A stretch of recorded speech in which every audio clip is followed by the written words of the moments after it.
welcome back to Drinking Alone with Christina. I'm Christina, and today I'm drinking alone with you, as always. Please don't drink and drive. Please don't drink and text your ex. All that good stuff.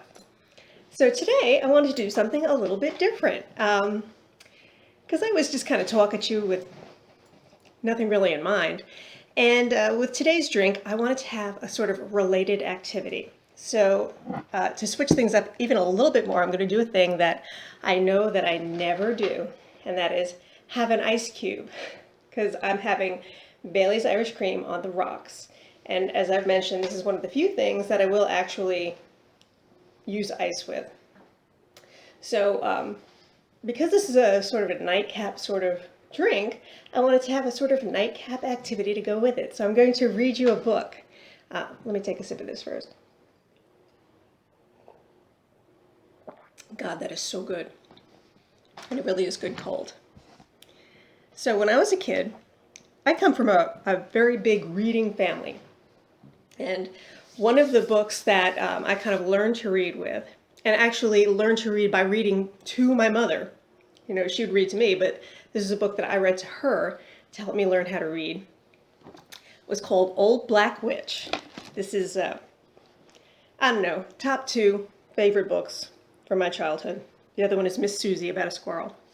So we'll be reading today Old Black Witch. And this book is actually, I think it's older than I am, or it's pretty darn close, and that's saying something. October 1966 is somebody dedicated the front of this book. So it is several years older than I am. And the illustrations are hilarious. There's Old Black Witch, isn't she awesome? And there's a little fun thing at the end. So, bedtime story, Old Black Witch by Wendy and Harry Devlin. Let me wet my whistle. Okay. Nicky and his mother had made a long trip to New England. They didn't have much money, and they wanted to buy an old house and turn it into a tea room. Nicky's mother had in mind a special kind of house for the tea room. They thought it should be old and warm and cozy. And there's a picture of Nicky and his mother driving through New England.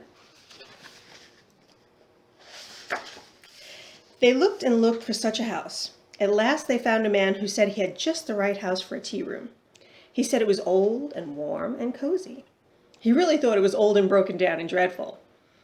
Nicky and his mother were too tired to even think. They bought the house. When all the papers were signed, they went out to the house.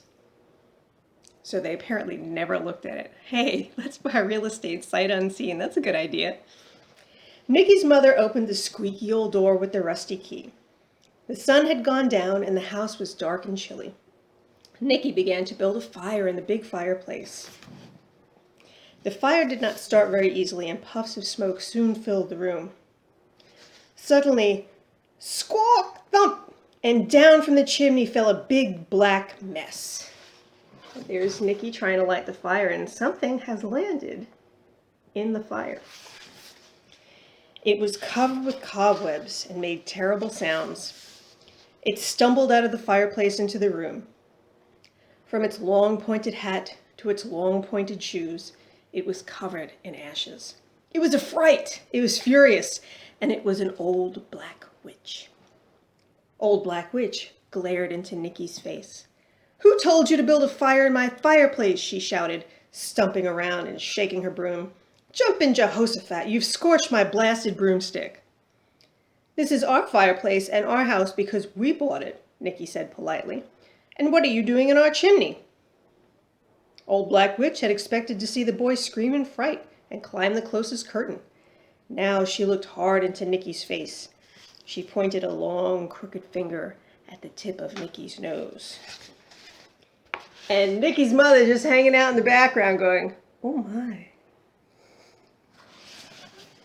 I'm going to let my child sort all this out." "Boy," she croaked, "this is my chimney, my fireplace, and my house." She looked at her watch.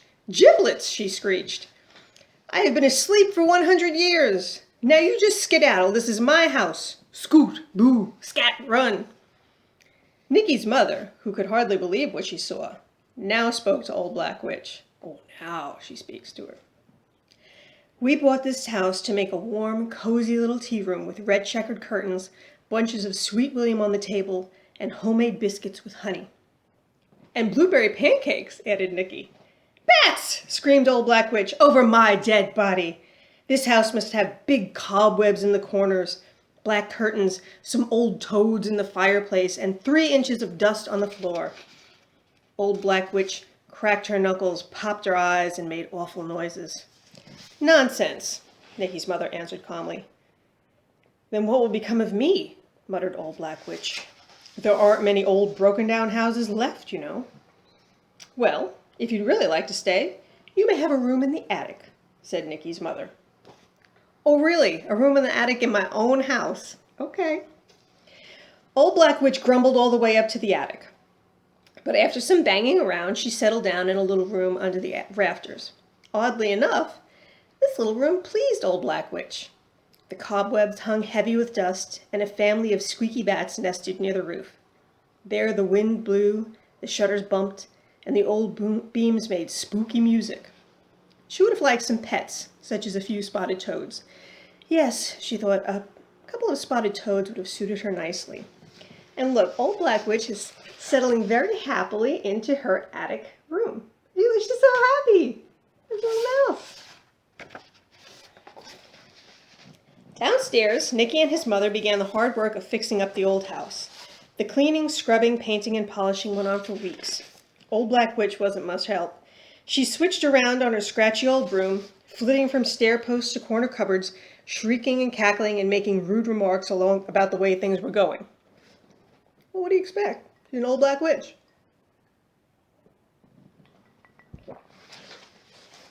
And look here. She's causing mayhem. I love Old Black Witch. One evening, she sailed out through a window so sparkling clean she thought it was open. The crash was ear-splitting. It was like a clap of thunder. It was very noisy. Old Black Witch was hopping mad. She zoomed back into the room, kicked over a bucket of suds, and shook glass out of her broom all over the clean floor. When Nicky scolded her for half an hour, Old Black Witch just pulled her long, pointed hat over her long, pointed nose and pretended she was asleep. Finally, in spite of Old Black Witch, the tea room was ready, just as it had been planned. There were red checkered curtains, and there were bunches of Sweet William on the tables. The homemade biscuits were delicious, and the blueberry pancakes were the best for miles around. From the very beginning, the jug and muffin tea room was a success. Although people had heard that the house was haunted by an Old Black Witch, no one believed such nonsense. Yet, they wondered who it was that shouted down from an attic window, "Boo! Scat! And ratcha-fratch!" at all the ladies who came to see the clever new tea room. And look, there she is, trying to get people to get the hell out. They all waved back at Old Black Witch and said, "How quaint! How sweet!" Yuppies. One day, Nicky's mother went upstairs and knocked on Old Black Witch's door. "Black Witch, dear, there's an awfully big crowd downstairs, and I need help with the pancakes." Nicky's mother looked very tired. "Could stir a little," said Old Black Witch. It had been 100 years since she had last cooked, but she soon found herself in the kitchen with a nice clean apron and a lot of eggs, flour, and blueberries. Then, with a pinch of this and a pinch of that, Old Black Witch's blueberry pancakes were simply wonderful. Before long, Nicky's mother let her serve some of the pancakes. When the customers stared, Old Black Witch asked them, "What's the matter, dearie? Is my slip showing?" Sometimes she cackled, "Don't worry, I made them myself." That's why some people worried, but they had to admit pancakes were delicious. And look at Old Black Witch and her fabulous shoes. Look at those shoes, they're great. Serving the little red check napkin over her arm. Old Black Witch was beginning to enjoy all the attention. Soon she began singing in her cracked voice as she put the pancakes on the tables. Sometimes she sang, "Boil cauldron, make a brew. What kind of berries make pancakes blue?"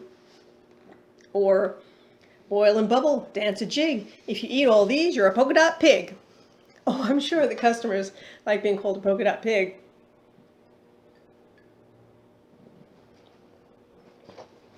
Or, snakes and snails and gophers' knees. If you think they're bad, just taste these. What marketing skills. Not all the people who heard about the jug and muffin tea room were nice, quiet ladies. Now look, trouble is on the horizon. They look sneaky to me. Stories of the famous tea room reached the ears of two very greedy thieves who decided to pay a visit to the old house. They made very careful plans.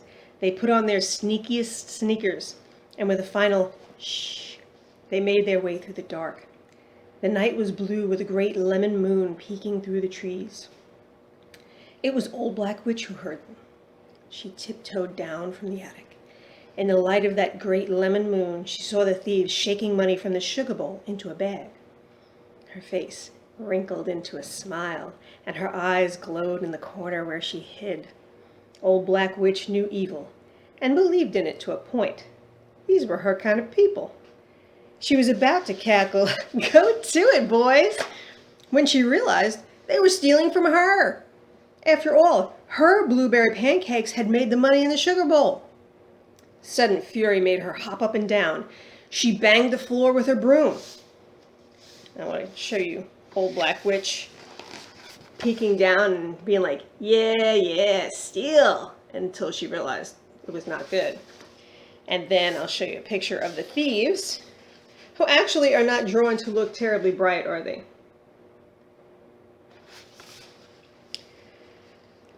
The greedy thieves were startled and frightened until they saw that Old Black Witch was really quite tiny. They picked her up, sputtering and kicking, and stuffed her in the almost empty flour barrel. Then they went back to their stealing. And that is, in fact, them stuffing her into the flour barrel. However, the two thieves did not see the lid of the barrel rise. They did not hear Old Black Witch whisper 3 magic words. They did not see her eyes cross twice and a sudden puff of smoke. But the thieves suddenly disappeared. Where they had been, 2 green and brown toads blinked at each other in the moonlight. Alakadabra, alakazam! And I love how the smoke is their former shape. See? And then there's the toads. In a twinkling, Old Black Witch scooped them up in her apron and popped them into a wooden cage. From then on, Old Black Witch had 2 strange spotted toads in her room. Things went along very well for everyone after that. Old Black Witch helped quite often in the tea room. She demanded days off in which to be nasty, but then most witches would. Nicky's mother no longer looked tired. Nicky grew rosy in the country air. Old Black Witch often told stories to Nicky about the bad old days. "But I know you are really a good witch," he would say, looking at her fondly. Then Old Black Witch would look out the window, crack her knuckles, and wink at the dusty crow that lived in the mulberry tree. "Bats," she would say. "Bats, crickets, and snake's knees," which is to say, bah humbug in Old Black Witch language. But look, there she is hanging out by the fire in a rocking chair. Just like me, in a rocking chair by the fire. Look at that. And it's a happy ending, and Old Black Witch got her toads. And the awesome thing about this book is on the back there is actually a recipe for bewitching blueberry pancakes. You know, as an adult, I have noticed that my favorite childhood books seem to have this theme running through them of protecting your home. One day I'll read to you Miss Susie, and you'll see what I'm talking about. But, you know, Old Black Witch this is my house, and you don't steal from me. And these are good lessons. And by the way, I am not turning into my grandmother. Apparently, I am my grandmother. I've got my grandmother's rocking chair, and I'm drinking Bailey's Irish Cream, and I've got my crochet project here. And let me show you. This is an afghan that I'm making. I've been working on for, well, The project began months ago, but I haven't actually been working on it for a while, so I took it back up again because I really just want to finish it. But it's a basic ripple Afghan. And I wanted the color scheme to be kind of like a pansy. So, there we go. It's coming along nice. I'm not sure if I'm going to finish it with my next color repeat or do one more color repeat after that. I have this really weird tendency to make the world's biggest Afghans. I can't make like a little lap Afghan. It's just not, it's not possible. I just make them huge. So my drink is almost done. My book is done. I hope you have enjoyed Old Black Witch with me. And if you did like it, or if you have another children's book that you'd be interested in having me narrate while I drink, please let me know. See the ice? It does interfere with the drinking experience, because it comes up and hits your lip, and then you're not getting the rest of it out. See, there's still stuff left in there, and I can't get it out. And by the time the ice melts, it's going to be all watered down. I should have just drunk it neat. Anyway, I do hope, again, that you have enjoyed Old Black Witch and drinking alone with me, whatever you may have been drinking along.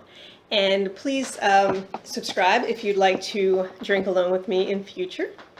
And I hope you have a good Labor Day weekend, and or whenever you watch this, day, week, weekend, holiday, whatever it is. Be good to yourself, and I will talk at you later. Bye.